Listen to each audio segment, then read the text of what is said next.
Radhe Radhe everyone. जेठ मास में आने वाली अमावस्या तिथि को वट सावित्री अमावस्या के रूप में मनाया जाता है। इसे बड़ अमावस्या या बरसायत अमावस्या भी कहा जाता है। आज की वीडियो में मैं आपको वट सावित्री अमावस्या की व्रत कथा सुनाऊंगी। तो चलिए व्रत कथा शुरू करते हैं। व्रत कथा सुनने के लिए सबसे पहले हम अपने सीधे हाथ में गेहूं के दाने ले लेंगे। खाली हाथ कोई भी कथा नहीं सुनी जाती है, तो आप गेहूं के दाने ले सकते हैं, चने ले सकते हैं, फूल लेकर भी कहानी सुन सकते हैं। तो चलिए कहानी शुरू करते हैं। भद्र देश में अश्वपति नाम का राजा रहता था।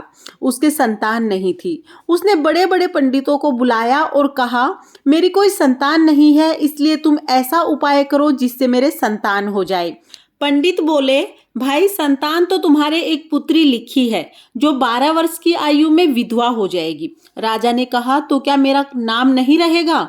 तब पंडितों ने खूब सारे यज्ञ किए, हवन किए। पंडितों ने कहा कि उस लड़की से आप पार्वती जी और बरसात अमावस्या की पूजा कराना, जिससे उसे सौभाग्य की प्राप्ति होगी। बहुत सारे यज्ञ और हवन कराने के बाद राजा की स्त्री गर्भवती हो गई।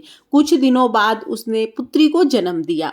उस लड़की की जन्म पत्री देखकर पंडितों ने कहा कि यह कन्या 12 वर्ष की होगी तब विधवा हो जाएगी, इसलिए इससे पार्वती जी और बरसात अमावस्या की पूजा कराना। उस लड़की का नाम सावित्री रखा गया। जब सावित्री बड़ी हुई तो उसका विवाह सत्यवान के साथ तय कर दिया गया।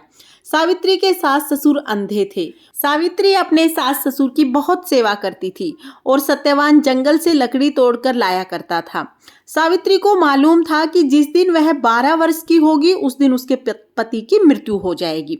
जिस दिन सावित्री 12 वर्ष की हुई उस दिन उसने अपने पति को हाथ जोड़कर विनती की कि आज मैं तुम्हारे साथ वन में चलूंगी।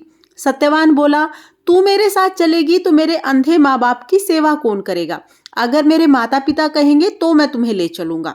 फिर वह अपने सास ससुर के पास गई और बोली, आप कहें तो मैं आज जंगल देख कर आऊं।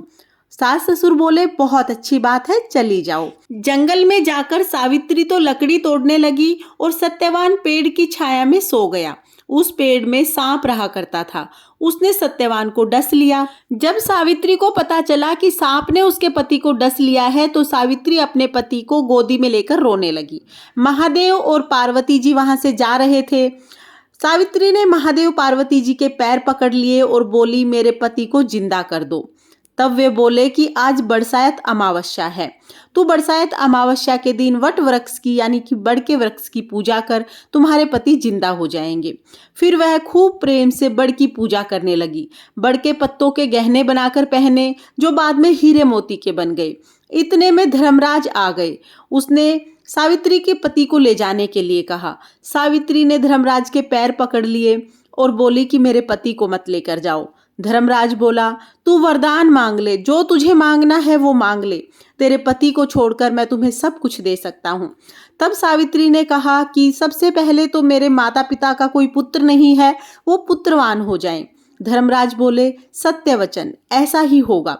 फिर सावित्री बोली कि मेरे सास ससुर अंधे हैं, उनके नेत्रों की ज्योति वापस दे दो। धर्मराज ने वर दे दिया। इसके बाद भी सावित्री धर्मराज के पीछे पीछे चलती रही। धर्मराज ने कहा, अब और तुम्हें क्या चाहिए? तब सावित्री बोली, मुझे 100 पुत्र हो जाएं, ऐसा वरदान दो। धर्मराज बोले, तथास्तु। फिर वह सत्यवान को लेकर जाने लगे। तब सावित्री बोली, हे महाराज, आप मेरे पति को लेके जाएंगे तो 100 पुत्र कहाँ से होंगे? धर्मराज ने कहा, हे सती, तेरा सुहाग तो नहीं था, परंतु बड़ अमावस्या की पूजा करने से और पार्वती जी की पूजा करने से तेरा पति जीवित हो जाएगा। बरसात अमावस्या के दिन बड़ के पेड़ की पूजा करके और महादेव पार्वती की पूजा करके सावित्री माता ने अपने पति के प्राणों की रक्षा की और सभी मनवांछित फल प्राप्त किए। उसके बाद सावित्री माता ने पूरे नगर में ढिंडोरा पिटवा दिया कि सभी सुहागिन महिलाएं जेठ मास की अमावस्या के दिन बड़ के पेड़ की पूजा अवश्य करें, बड़ के पत्तों का गहना बनाकर पहने और बायना निकालें। हे गोरा मैया, हे बरसाती अमावस्या, जैसे आपने सावित्री के सुहाग की रक्षा की, वैसे ही इस कहानी को कहते सुनते हुकारा भरते सबके सुहाग की रक्षा करना और सभी की मनोकामनाएं पूर्ण करना। ये थी बरसात अमावस्या के दिन सुनी जाने वाली सत्यवान सावित्री की कहानी। इसके बाद हम एक गणेश जी की कहानी जरूर सुनेंगे। तो चलिए गणेश जी की कहानी शुरू करते हैं। एक गांव में दो माँ बेटी रहती थी। बेटी अपनी माँ से बोली, माँ गांव के सब लोग गणेश मेला देखने जा रहे हैं, मैं भी मेले में जाऊंगी। माँ बोली, वहां पर बहुत भीड़ होगी, तुम कहीं गिर पड़ जाओगी और चोट लग जाएगी। बेटी ने माँ की बात नहीं मानी तो माँ ने बेटी को मेले में भेज दिया।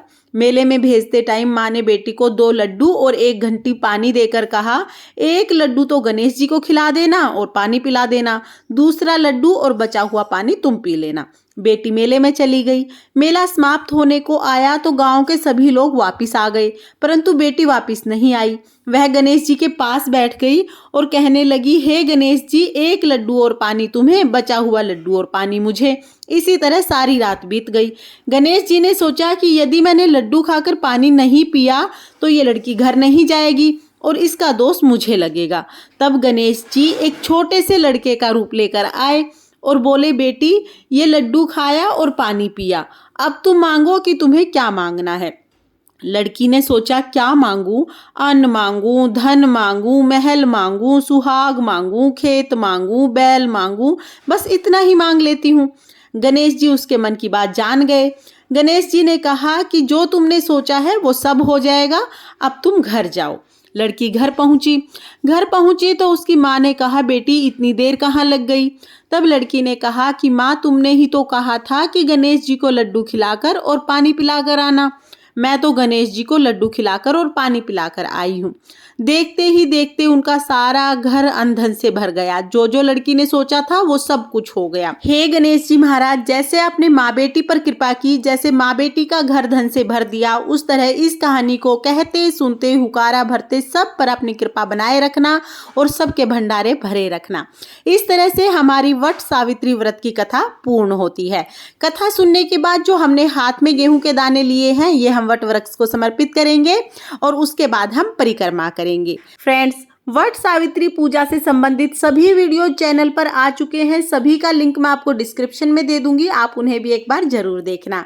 और अगर आपको वट सावित्री व्रत कथा का ये वीडियो पसंद आया हो तो वीडियो को लाइक करना और चैनल को सब्सक्राइब करना।